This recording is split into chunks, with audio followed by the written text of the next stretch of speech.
Bismillahirrahmanirrahim. Assalamualaikum warahmatullahi wabarakatuh. Perkenalkan, nama saya Muhammad Alfian Maulana dari kelas 10 IPA 2 sistem kredit semesta nomor urut 03. Jadi pada kesempatan kali ini saya akan menjelaskan mengenai pengolahan dan wirausaha pengawetan bahan nabati dan hewani. Jadi langsung saja, yang pertama yaitu pengertian pengolahan dan pengawetan. Yang pertama yaitu pengolahan. Jadi pengolahan artinya membuat, menciptakan bahan dasar menjadi produk jadi agar dimanfaatkan secara luas. Sedangkan proses pengawetan adalah suatu cara untuk menjadikan hasil peternakan dan pertanian yang awalnya bersifat mudah rusak menjadi produk makanan atau minuman atau pangan yang lebih awet dengan sebisa mungkin tetap mempertahankan sifat fisik atau tekstur warna dan zat gizinya. Selanjutnya itu mengenai tujuan pengawetan. Jadi tujuan utama pengawetan bahan pangan adalah untuk memperpanjang masa simpanannya. Yang ketiga itu kerusakan bahan pangan. Kerusakan bahan pangan dapat disebabkan oleh beberapa faktor, yaitu seperti pertumbuhan dan aktivitas mikroba. Yang kedua itu aktivitas enzim-enzim dalam bahan pangan. Yang ketiga itu serangga, parasit, dan tikus. Yang keempat suhu, termasuk suhu pemanasan pendinginan. Yang kelima kadar air, udara terutama oksigen, sinar, dan jangka waktu penyimpanan. Selanjutnya untuk bahan nabati dan hewani. Bahan pangan adalah hasil pertanian secara umum dapat dikelompokkan menjadi dua kelompok besar, yaitu kelompok nabati dan hewani.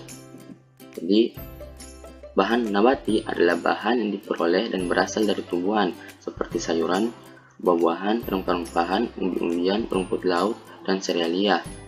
Sedangkan bahan hewani adalah bahan yang diperoleh dan dihasilkan dari hewan seperti daging, ikan, susu, dan telur. Perbedaan bahan hewani dan nabati.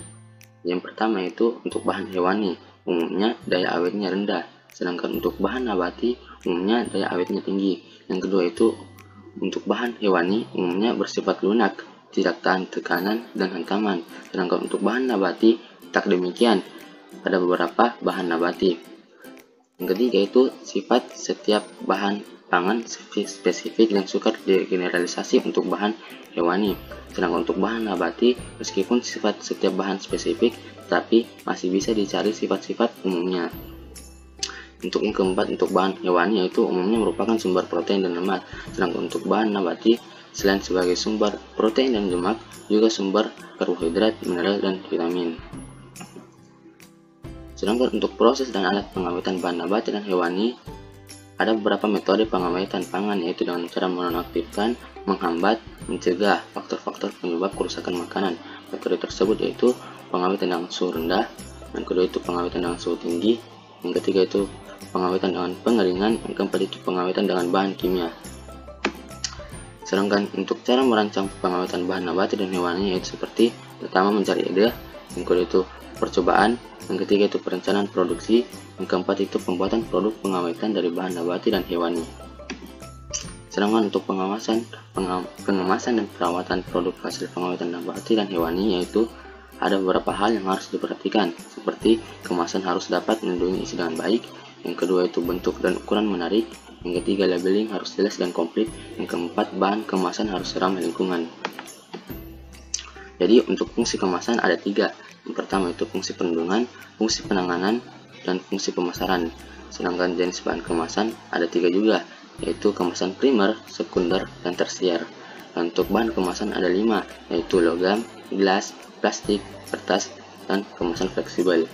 Sedangkan untuk pelabelan, label yang dimaksud sekurang-kurangnya itu seperti nama produk, nama barang, komposisi, barat atau isi bersih, nama dan alamat produsen, nomor pendaftaran, tanggal atau bulan dan tahun kadaluarsa, dan kode produksi. Mungkin itu saja penjelasan dari saya, kurang dan lebihnya mohon dimaafkan. Assalamualaikum warahmatullahi wabarakatuh.